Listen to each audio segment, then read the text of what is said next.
Guys, রাস্তার ধারে বাড়ি হলে এই এক সমস্যা। একটু যে শান্তিতে ভয়েস স্কিপ দেব, ভিডিও এডিট করব, সেটা আর হয় না। যখন এডিট করতে যাই, বাইক যাচ্ছে, লরি যাচ্ছে, ট্রাক যাচ্ছে, বাস যাচ্ছে, তাহলে কি করে এডিট করব? বিরক্তি লাগে। সে যাই হোক, হ্যালো বন্ধুরা, তোমরা সবাই কেমন আছো? আলহামদুলিল্লাহ, আমি তো অনেক ভালো আছি। তো অনেক দিন পর কলকাতা গিয়েছিলাম, মানে আমার একটা দরকারেই গেছিলাম কাজের জন্যে।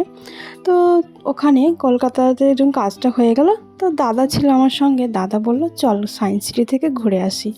তো আমি যেহেতু সায়েন্স সিটিতে যাইনি কোনো দিনও, তো দাদাকে বললাম ঠিক আছে চলো, আমারও ঘোরা হয়ে যাবে। তো সেই জন্য সায়েন্স সিটি গেছিলাম। তো চারিদিকটা দেখতে আমার এত ভালো লাগছিল গাইস, খুবই ভালো লাগলো। মানে এখানে যদি বাচ্চারা যায় না, ওরা খুবই হ্যাপি হয়ে যাবে।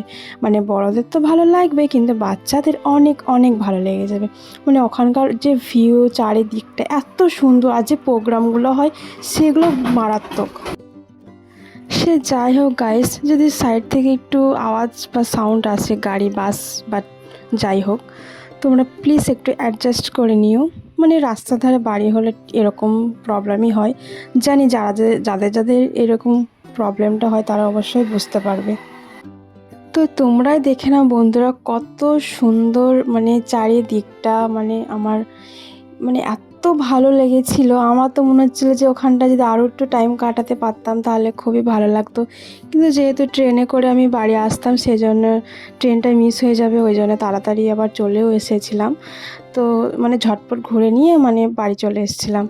তারপরে ওখান থেকে বেরিয়ে পড়েছিলাম সায়েন্স সিটি থেকে। তারপর ওখানটায় একটু দাদা বলল চল মোমো খাই। তারপর দাদা আমাকে মোমো খাওয়ালো। তো মোমো খেতে আমার ভীষণ ভাল লাগে। আর এটা চিকেন মোমো ছিল। চিকেন মোমো তো আমার অনেক ফেভারিট একটা মানে খাবার। তো তোমরা কারা কারা মোমো পছন্দ করো অবশ্যই আমাকে কমেন্ট করে জানাবে। তো মোমো খাওয়া হয়ে গেলে তারপরে আরও একটা জায়গা ঘুরে নিলাম সায়েন্স সিটিতে।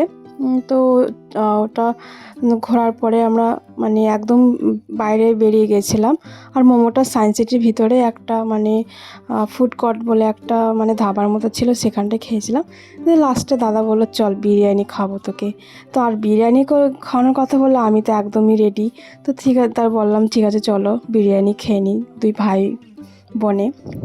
তো বিরিয়ানি খেয়েছিলাম, তো খুবই ভালো লেগেছিলো বিরিয়ানিটা, অনেক টেস্ট ছিল। আমি চিকেন বিরিয়ানি খেয়েছিলাম আর দাদা মাটন বিরিয়ানি খেলো।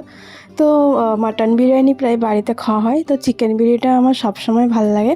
আর লাস্টে এখানে কি একটা বলে ক্ষীরের কি একটা যাই হবে। তো এটা খেয়ে একদম তারপরে ট্রেন ধরে বাই বাই। ভিডিওটা কেমন লাগলো অবশ্যই কমেন্ট করে জানাবে। আজকের মতো টাটা।